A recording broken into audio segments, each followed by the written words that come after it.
of the foregoing and in pursuant the provisions of Section 8 of the Public Appointments Parliamentary Approval Act of 2011, as read together with the Standing Order 42.3, I hereby refer the message from the President together with the curriculum vitae of the nominees to the Committee on Appointments.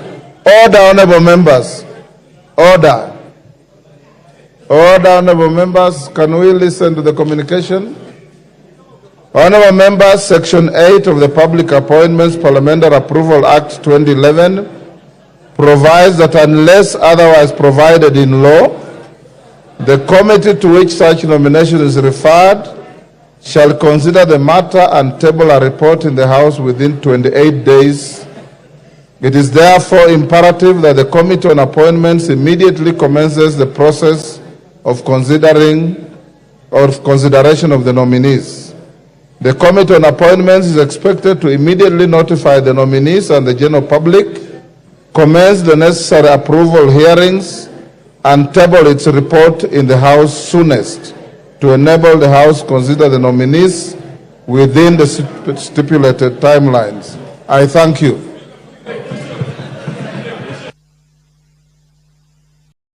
Next. No. Hakuna. Order.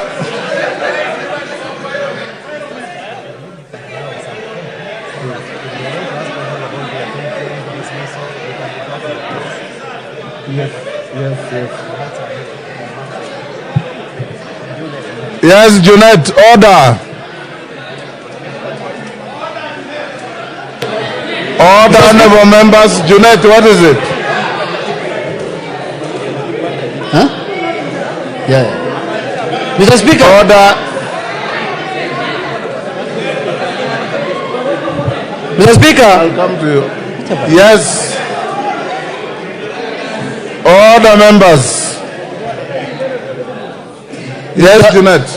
Mr. Speaker, Kaluma.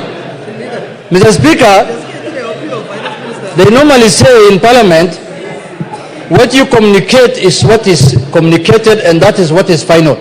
But I'm not sure whether this list is the same one, Mr. Speaker. We cannot change your records in Parliament, but we are really in doubt whether this is the real one. But we shall wait. Mr. Speaker, having said that, Mr. Speaker, I want to speak on this matter and say this.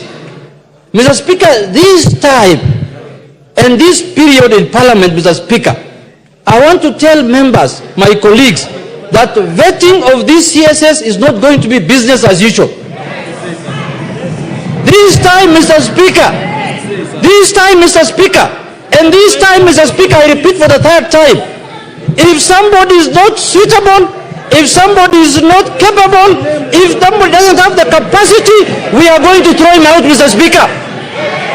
We must do justice to Kenyans, Mr. Speaker, and we must do our work properly this time, Mr. Speaker. Mr. Speaker, I participated in the vetting of the last years, Mr. Speaker. We know what people told us in that vetting, and we know there are people who have come back. If your records of net worth is not colluding or is not balancing, Mr. Speaker, just know we will throw you out of the window, not even the door. Mr. Speaker, the responsibility of making sure who is suitable and who meets the requirement of becoming a CS is vested in this House, Mr. Speaker, through the Parliamentary Approval Act. Honorable Junet, I'm finishing, Mr. Speaker. You are a member of the vetting committee. Mr. Speaker, I'm concluding, Mr. Speaker. Mr. Speaker, it is this House that is going to make sure it is this House that is going to make sure, Mr. Speaker, Kenyans get value for their money.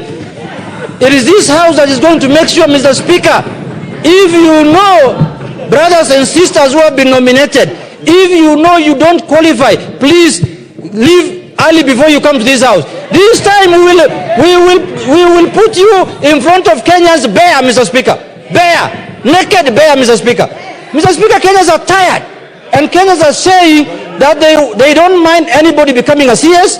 They want to have CSS in offices, but they want to have the right people who are qualified, Mr. Speaker. And we are going to to do our constitutional mandate, Mr. Speaker, to make sure, especially for those who are in offices before and who have been brought back. You will see what we are going to do to you people, Mr. Speaker. With those few remarks, Mr. Speaker, I am prepared in the vetting committee to kutana na hiyo watu mundu kumundu. Thank you. Yes, Committal. Remember, honorable members, we don't debate communication such as this. Yes, Committal. Thank you, Mr. Speaker. Mr. Speaker, while what you've read could be contradictory to what we heard the President announce, well, I would like you, Mr. Speaker, to confirm, indeed, that what you've read is actually what was communicated by the head of state. Number two, Mr. Speaker, I have heard the Honorable Junet threatening those cabinet nominees. The Honorable Junet, Mr. Speaker, while the bar must be raised high for anyone appointed to cabinet, Mr. Speaker, or any other public position, we do not also expect that we are going, or His Excellency the President is going to appoint angels into cabinet. So, in as much as Honorable Junet is here threatening those nominees, even him, Honorable Junet, he who comes to equity must come with clean hands. And therefore, he must not stand here and threaten the careers of other Kenyans as if he's a very clean man. Even him, we know him also, Mr. Order. There is no motion against him here. Yes, Sunguli. Mr. Speaker, I want to thank you for the message that you have delivered, and I want to say that I'm sure that this time the list is very correct. And on behalf of the people of Narok, I want in advance to congratulate Honorable Soipan Tuya for coming back to a very important ministry. Order, Sunguli. Order. Soipan is not a minister yet. She's only proposed. Kiborek. Order. Order. Let's hear Honorable Kiborek. Thank you, Mr. Speaker. I want to, Mr. Speaker, will it be in order for the House to revet those CSs who have been vetted by the same House previously? My second point, Mr. Speaker, is there is many rumors going around